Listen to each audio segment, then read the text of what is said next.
How to create Canva slideshow video. Today I'm creating a Canva slideshow video. Make sure to watch until the end so you don't make any mistakes. So the very first step is to log into our Canva account. If you do not have one already, all it takes is your email address and that's all about it. So as you can see, I am on the Canva homepage, and what I'm going to do right now is I'm going to click on videos and I'll select this create blank option.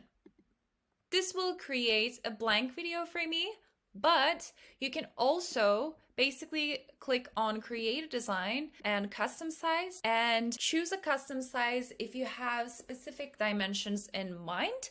So I'll go to the standard size, which is 920 by 1080 pixels. So this will be what I'll use today. As you can see, I now have one empty frame, which is initially 5 seconds long. So the first thing that I am going to do is to reduce this 5 seconds to 3 seconds, like that. And to start to add elements, we have two options. You can go to the Elements tab right here to find images, or if you already have images within your computer that you would like to add to your presentation, what you can do is go to the Upload section, click on Upload Files, and you can add your images from there. I will personally use images that are already in Canva for this demonstration, and my theme for the presentation will be a fashion lookbook. So I'll search here for fashion items. I'm just gonna write fashion and then do a keyword search.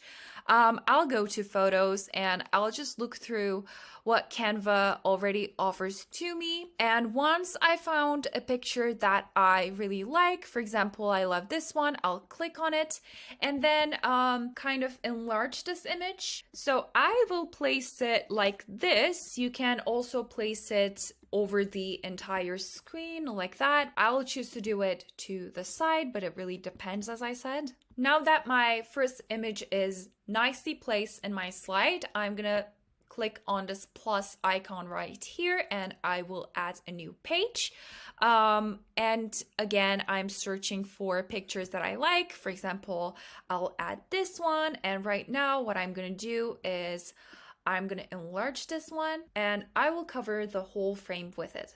So as you can see, because we created a blank space and the default second is 5 seconds, I'll be needing to make this again 3 seconds. But a cool thing that you can do is on top, you will see this section for edit timing. When you change this to 3 seconds and click on apply to all pages, it will basically do this automatically without you needing to change it over and over again. You can upload as many images as you want. I'll add a few more images to show you different design elements. One thing you can do is select an image, expand the entire image or make it almost the entire screen, then place it in the center, go to the transparency on top, and you can adjust it and almost make it super transparent to create interesting effect. And then I'm gonna go back to the image right here, edit, kind of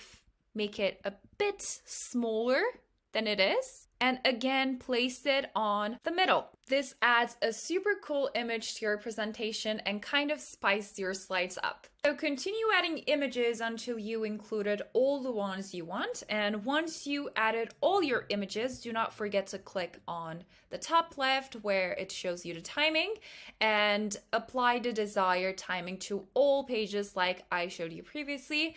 So next, what I like to do is add transitions between my pages. So for that, what I'm going to do is I'm going to hover my mouse in between two slides, and here you're going to see this plus icon, and just below it you'll see add transition. So click on add transition, and here you will have options of different transition styles. So right now it's none, but for example, you can pick dissolve. So when my slide is going from the first page to the second page, it is making a transition of dissolving, I can also go with slide, which kind of like slides to the right. I can use circle wipe, color wipe, line wipe, kind of stack, flow, match and move, chop. There's a bunch of options you can go with. I think for this example, I'll go with flow. I like this one the best. As you can see here, you can also select the direction. So right now it is kind of going to the left, but I can be like, make it to the right or make it like this or that. So you have all these options right here. I'm going to turn it back to the original and I'm going to leave it like that. So the same thing applies to all my other pages. I'm going to come here to the middle. I'm going to click on add a transition. And for this one, I don't know, I think I'll go with circle wipe. If you have multiple pages, so right now I have 2 of the same page, what you can do is you can group them together. So when I kind of select the 2 pictures, I'll have this option to group them. So I click on that. And what I'm going to do is I'm going to go again kind of in between these 2 slides, go to add transition, and I'm going to say slide. So I'm going to do the exact same thing right here. I'm going to select the 2 pictures. I'm going to say group, and here in the middle, I'll go to add transition and I will select it. Again, you can also choose the direction of the transition, like upwards or downwards. The reason why I suggest you group pictures if you have multiple in one slide, for example, we have 2 here as well as this one, is because it looks a bit off if you don't. So I'll show you what I mean. So here we have a transition. This picture right here is grouped. So let's see the transition and how it looks like. It's nicely stacking. And here we have the exact same design, the exact same picture, but it is ungrouped. So it's separate pictures. Let's see how the transition looks when it's not grouped. You see, it's a bit off. So that's why I suggest you group pictures if you have multiple in one single slide. So now I'm adding a first frame or a first slide for the title. I'm going to be moving it to the first one like so. And what I'm going to do is I'm going to create a title saying fashion lookbook, for example. For that, I'm going to be going to the text section of Canva. Here you have a lot of super cool font combinations that you can go with, or you can also add a default heading and then go to fonts and select the one that you like. But for this example, I am going to be selecting one of the font combinations that Canva already presents to us. So I'm gonna go here and perhaps search for fashion to see if there's any relevant styles that I can use. This one seems quite cool, so I'm gonna select this one and I'm gonna say fashion, and I'm kind of decreasing the size as it is too big right now. So here I'm going to put this in the middle, and what I'm going to do right now is I'm going to change my background color. So for that I'm clicking on background, and here I can select one of the default colors, or we have photo colors presented here, so it will give us the undertones of the photos that we've included in our slides. So perhaps we can go with something like this one. And then I'm going to go to this plus icon right here to really select a color that goes the best with my font and the color of my heading. Alternatively, you can go to the elements section again and search for elements. Like I'm again going to fashion, graphics, and kind of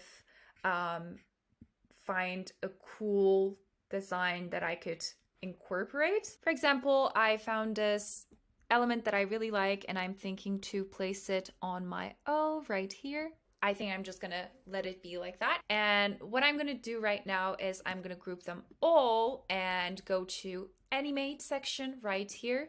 And now I can animate my my heading.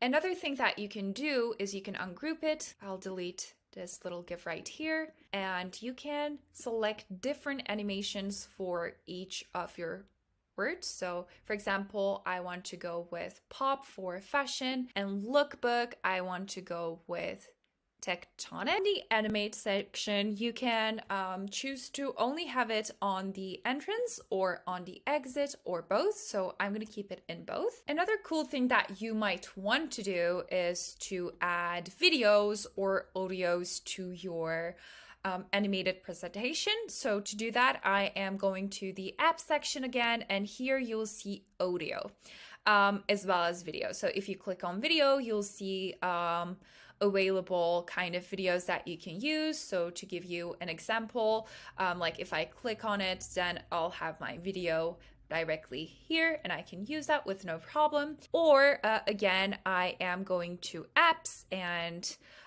you will have a lot of options including music and like pop, instrumental, like different type of genres of music that you can use within your presentation. So I searched for fashion and I found an audio that I really like, and I want to add that to my presentation. So for that, what I'm going to be doing is I'm just going to simply click on it. And here you can see that my audio is added to my presentation. I will move it slightly so it ends and starts directly at the same time as my presentation. And when I click on it, I'll now hear the audio along with my presentation.